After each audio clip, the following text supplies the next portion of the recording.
The following podcast topics are not for minor age listeners. Please take the time to skip to another podcast if your children are present. If you are an adult faint at heart or a victim, please be advised that discussions in this episode contain topics about SA and other conversations that may be triggering. Thank you.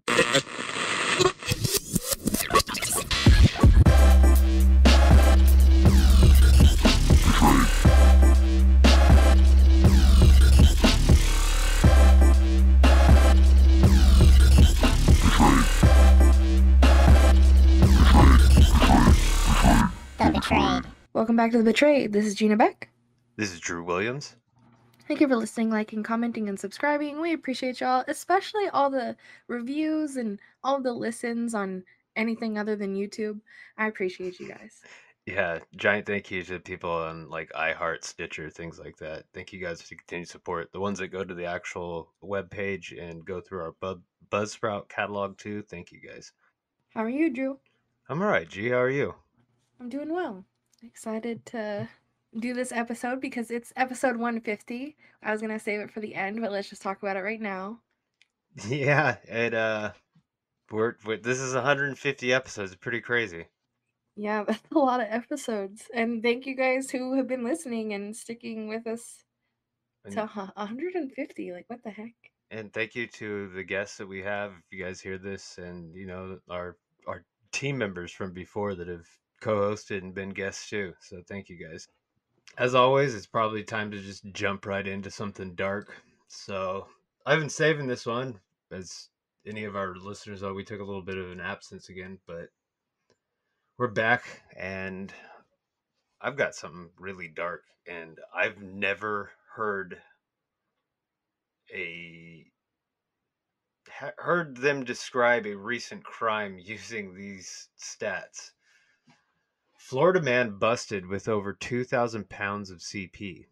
A man was arrested in Marion County on CP charges after more than 220,000 printed images over 2,000 pounds were found in his home.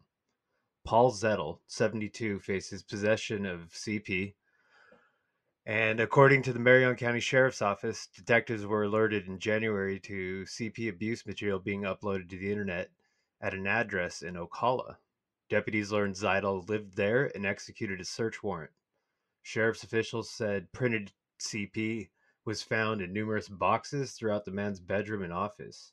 The printed images weighed 2,600 pounds in total, and when I last checked, he was still locked up and held on a $250,000 bond. And I'll link everything about this guy so far that I found in the description. When I first read the title, I almost did a double take and almost thought, like, did somebody write this wrong? Because it said 2,600 pounds. Everything's usually digital nowadays. You don't really think about the printed material anymore, but it's scary. And if you read some of the articles, it looks like he was mailing images out to other people. So it was like a small, old school CP ring. Hopefully they got that mailing list. Yeah, I would hope that there's more charges coming. Like I said, this is another one that if I see updates, we'll talk about it. Boxes and boxes of that stuff. That is crazy. And for those of you that are listening and just like trying to picture it, like obviously when they do drug busts and you just see them all standing around it and it's like boxes or like piles of stuff. That's exactly what it is, just with CP. And I don't think that like that's probably not as common these days, but like that's crazy that he had that much and a $250,000 bond, which people will pay to get someone like that out. And that leads into what I wanted to talk about, because this guy had a $250,000 bond and someone paid for him to come out, and he got charged recently with I don't know if I could say that, right? Yeah. Child molestation. And there's like I guess I could say allegedly, right? Because yeah, allegedly there's like over 10 children. I don't want to say the exact number, but over 10 people have come forward with stories. And this I want to talk about because this guy like I grew up around this person. This person was very charismatic, very funny. Nobody had a bad thing to say. He was a 6th grade teacher in our little school in our little town, Mr. Eisminger, Wade Eisminger, and everybody was drawn to him. Like, he was so fun. He would let you bring exercise balls to school and have them as a chair instead of our chairs. We were able to like stack our chairs, bring exercise balls, and sit on this ball all day. And it was different and cool. And he would crack jokes, and he also teaches like the unicycle class. And he brought that to the school and gave kids like something to do other than the regular sports that everybody was always doing. I don't know. And people just don't want to believe it, even though he got arrested, and like they still don't want to believe it. So it just goes to what we always talk about, is it could be people close to you, it could be people within your community, it could be your teacher, it could be your babysitter, like your lawyer, your therapist, like anybody of status can be a weirdo too. And it doesn't matter how funny or charismatic they are. And no matter how much you don't want to believe it, you don't just get arrested for this type of stuff.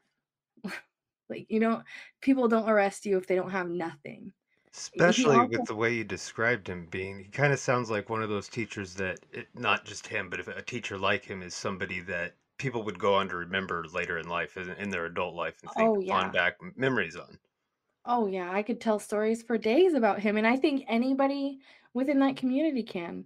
And it's such a small community that you say his name to anyone and they know of him or know him well, because he's been everybody's teacher. It's such a small place. He's been everyone's 6th grade teacher, or everyone's unicycle class teacher, or when he did after school programs. And he adopts children as well. And so he has like children in his home, and his wife is the sweetest. I don't know like her stance on everything. And I don't know how much she knew. Obviously, we don't really know what anybody within the family knows or doesn't know, right? But when you look at them or heard of them, is perfect, sweetest couple, like it's just so crazy.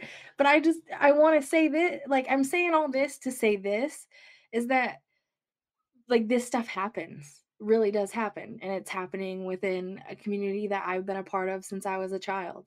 So it happens every day in every type of community, and just be like aware. I guess I've never heard any of these rumors, but as I'm reading people who are reading things that people discussing this stuff like on Facebook and everything, like there's multiple people who don't want to believe it, and then there's multiple people who've heard rumors for years, and then there's multiple people who know someone who has a story.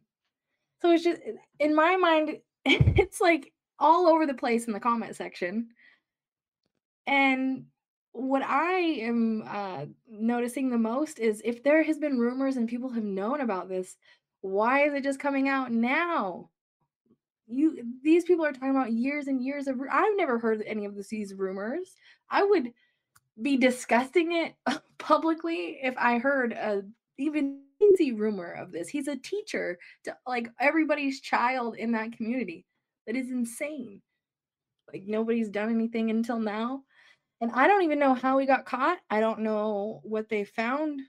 I don't know much about anything yet, other than he was charged. He got out on a bond. Like it was his $250,000. Somebody paid it, but he goes back on January, February, March, April, May 8th, which is coming up. He goes back to court. That's coming up in a week. Yeah. So we'll see. I definitely want to talk about this. And if you guys have any input, or if you're listening to this and you're within the community and like, you need somebody to talk to, you can always reach out on my personal social media or The Betrayed. The links are in the description. Nobody's alone. Even if you're not a part of the situation, but you're a part of a different situation, anybody can always reach out to us and talk to us.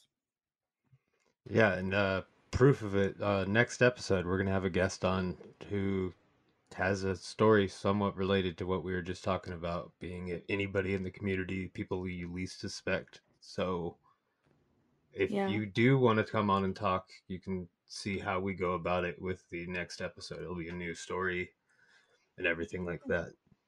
Yeah, or if you are not comfortable coming on and you just need somebody to talk to, you can definitely reach out. And I was when I found all this out, I went directly to his Facebook, as we normally do when we find stuff like this out. And I was looking just through his photos and stuff. He has a lot of photos on there of kids, whether they're kids from the school or he adopted them. And in the comment section, it's just like it's the kids asking for the photos to be taken down. They didn't like them, and he was very stern, and he was saying, "No, you're part of the family now. I'm going to keep them up." He's like, "I'll untag your name, but I'm going to keep them up." And someone would see that as like, oh, just innocent or whatever, but knowing now what is going on, if he is like that just in a comment section on Facebook, imagine how like stern he could be in real life. Like it's his way or the highway over something just as petty as a picture on Facebook, you know? Yeah, it's one of those things when it all comes to light, you start seeing the little things like that. They're easier to see because you actually see the monster. It's pretty crazy. That's yeah. I mean, Even how mean was he behind closed doors is a really good question. right, and you can't interpret how mean someone is through text message, but it definitely showed that like he wasn't going to listen to her. He wasn't going to listen to a child who felt like, oh, I don't want this up on social media. And that's pretty petty and dumb. But something else that I noticed is the school district posted a video, them probably thinking it's innocent, right? Of a teacher reading a school book online. And it's her reading Hop on Pop by Dr. Seuss. And with everything coming out, like what a book for him to choose, so it's like these little things that people just see as innocent until stuff comes out, and then it's just not so innocent anymore. Yeah, people like I was saying, people show their true colors every once in a while, and it's easier to see it once you realize how sick they really are. And it, I mean, you were talking about the people not coming out, but there's so many communities of people that you know, either don't come out and say anything and it takes, 10 years of abuse before somebody finally steps forward and then all the victims come forward after that. Sad. Yeah, I think also people don't know how to talk about certain things, or maybe like I know instances of people that I know personally who were not believed, and so it just makes you not want to talk about it even more. So definitely that's why you guys, anybody listening, can definitely come talk to us. We're not gonna push you away or not believe you or tell you you're wrong. We'll hear you out.